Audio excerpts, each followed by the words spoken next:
Hello everyone and welcome to my channel. आज हम लोग एनाटॉमी ऑफ फ्लावरिंग प्लांट की क्वेश्चन प्रैक्टिस का पार्ट 2 कर रहे हैं। हम लोग बिल्कुल नीट लेवल के क्वेश्चंस प्रैक्टिस करते हैं, नीट 2021 को फोकस में करते हुए, एंड सारे क्वेश्चंस हमारे NCERT बेस्ड होते हैं। और चलिए इसको स्टार्ट करते हैं। The first question is Casparian strips are made up of. तो हम लोग जानते हैं Casparian strips are made up of a water impermeable waxy material suberin. तो correct option is option number 3 suberin. Next, parenchymatous cells are found between xylem and phloem in root represent। तो parenchymatous cells between xylem and phloem in root represent the conjunctive tissue। ये बिल्कुल NCERT का line है। Correct option is 1 conjunctive tissue। Read the following statements. Monocot roots have fewer xylem bundles। तो ये wrong है क्योंकि monocot roots में dicots की कंपेरेटिवली ज़्यादा xylem bundles होते हैं। Monocot roots do not show secondary growth.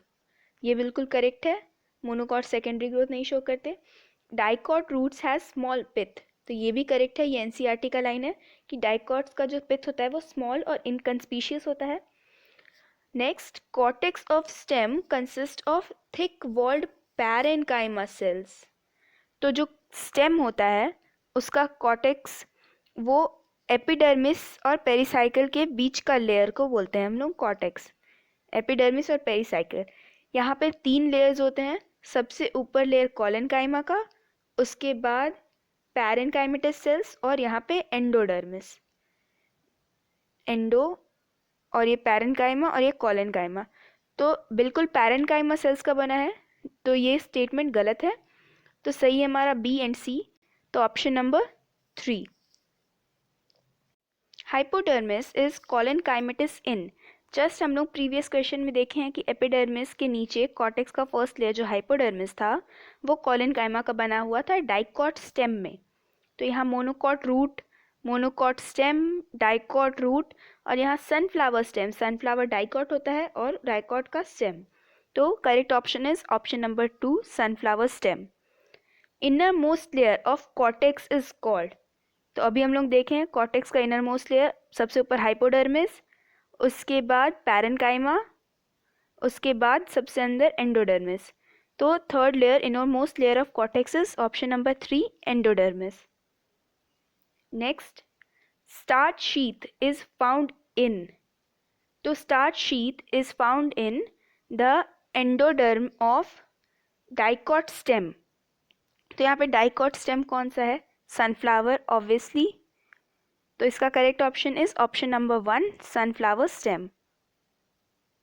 The waxy layer covers the leaf epidermis on। Obviously both surface, cuticle जो होता है वैक्सी लेयर वो अबव सरफेस और लोअर सरफेस दोनों पे प्रेजेंट होता है। तो option number 3 both surfaces. Next, choose the incorrect statement with respect to leaves. Nearly same size of vascular bundles are seen in monocot leaf. तो monocot leaf में क्योंकि parallel venation होता है तो सेम साइज के वैस्कुलर बंडल पैरेलली अरेंज होते हैं, तो ये सही है। The stomata are present on both surfaces of isobilateral leaf. This is also correct. Mesophyll is not differentiated in dicot leaf। यहाँ पे आ गया गड़बड़ी, क्योंकि डाइकॉट लीफ में जो मीजोफिल होता है वो 2 में डिवाइडेड होता है। एक होता है पैलेसाइड और दूसरा होता है स्पॉन्जी। तो this statement is wrong. Next, mesophyll is photosynthetic in leaves. Obviously chlorophyll present होता है, तो ये सही है। Correct option is option number 3। Next, the bulliform cells are. ये बहुत अच्छा क्वेश्चन है, बहुत लोग इसको ध्यान नहीं देते। बुलिफॉर्म सेल्स के लिए वहाँ पे 3 वर्ड्स लिखा है NCERT में। सबसे पहला तो लार्ज, दूसरा एम्प्टी और तीसरा कलरलेस। तो यहाँ पे क्या है? एम्प्टी। तो बुलिफॉर्म सेल्स आर एम्प्टी।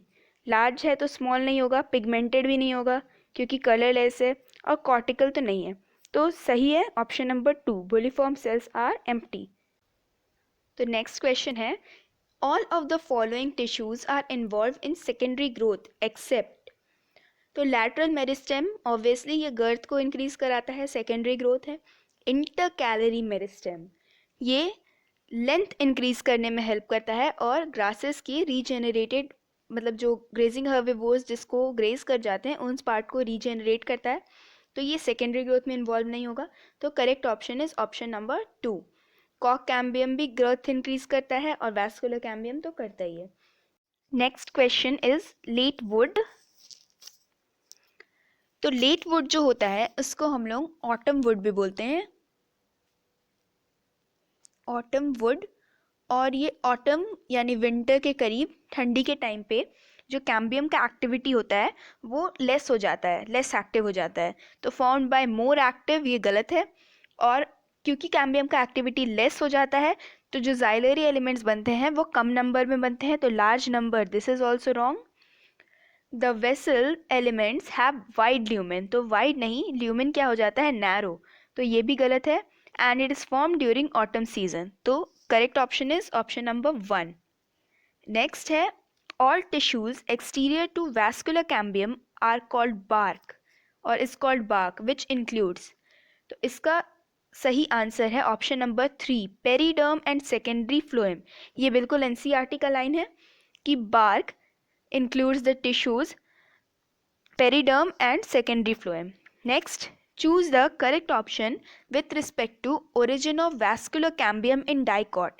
तो जो vascular cambium in dicot होता है वो xylem phloem के बीच में इंट्राफेसिकुलर कैम्बियम और दो के बीच में ये इंटरफेसिकुलर कैम्बियम बनता है। तो ये जो इंट्राफेसिकुलर कैम्बियम होता है वो प्राइमरी होता है और interfascicular cambium is secondary in origin. तो द वैस्कुलर रिंग या cambium ring that is partly primary और पार्टली सेकेंडरी, तो correct option is option number 3। Next question, in leaves xylem and phloem are present. तो leaves में जो xylem और phloem होता है वो डिफरेंट रेडियस पे प्रेजेंट होता है और that arrangement is called radial arrangement. तो correct option is option number 1 on different radii and arrangement is called radial. Next, cells of the cambium present between primary xylem and primary phloem. तो primary phloem और primary xylem के बीच में जो sales होता है उसको बोलते हैं इंट्राफेसिकुलर कैम्बियम, तो correct option is option number 1। Next, heartwood differs from sapwood as. तो हर्टवुड क्या होता है, जो ट्री ट्रंक में जो ओल्ड वुड होते हैं अंदर के साइड में सेंटर में उसमें डेड एलिमेंट्स प्रेजेंट होते हैं, वो कंडक्ट नहीं करता और उसके वॉल्स क्या होते हैं, लिग्निफाइड हो जाते हैं, तो it is peripheral. This is wrong क्योंकि वो सेंट्रल पोजीशन में है, लाइटर इन कलर नहीं, डेड एलिमेंट्स होंगे तो वो डार्क हो जाएगा। It helps in conduction, conduction तो वहाँ पे होता ही नहीं है, तो it comprises of dead elements with highly lignified wall, तो this is the correct option. Next, यहाँ पे फेलोजेन के बारे में दिया हुआ है, तो अब हम लोग फेलोजेन के बारे में थोड़ा डिटेल देखते हैं। तो ये फेलोजेन जिसको हम लोग कॉर्क कैम्बियम बोल रहे हैं, ये कॉर्क कैम्बियम भी क्या करता है, प्लांट का गर्थ यानी चौड़ाई बढ़ाने में हेल्प करता है। तो ये आउटसाइड यानी बाहर की तरफ में ये कॉर्क कट करेगा, कॉर्क जिसको फेलेम बोल रहे हैं, और अंदर की तरफ में सेकेंडरी कॉर्टेक्स के सेल्स कट करेगा जिसको फेलोडर्म बोल रहे हैं। तो अब क्वेश्चंस देखते हैं। It is a lateral meristem, obviously correct है क्योंकि ये प्लांट के गर्थ को इंक्रीज करता है। फॉर्म सेकेंडरी जाइलम, तो सेकेंडरी जाइलम नहीं सेकेंडरी कॉर्टेक्स बनाता है। Cuts phelloderm towards the inner side, this is correct. And it is called the vascular cambium, तो वैस्कुलर कैम्बियम गलत है, इसको हम लोग कॉर्क कैम्बियम बोलते हैं। तो करेक्ट यहाँ पे है ऑप्शन नंबर ए, मतलब ए एंड सी, तो option number 2 is the correct answer. So that's all for this video. Next हम लोग प्लांट फिजियोलॉजी शुरू करेंगे. Till then, keep studying.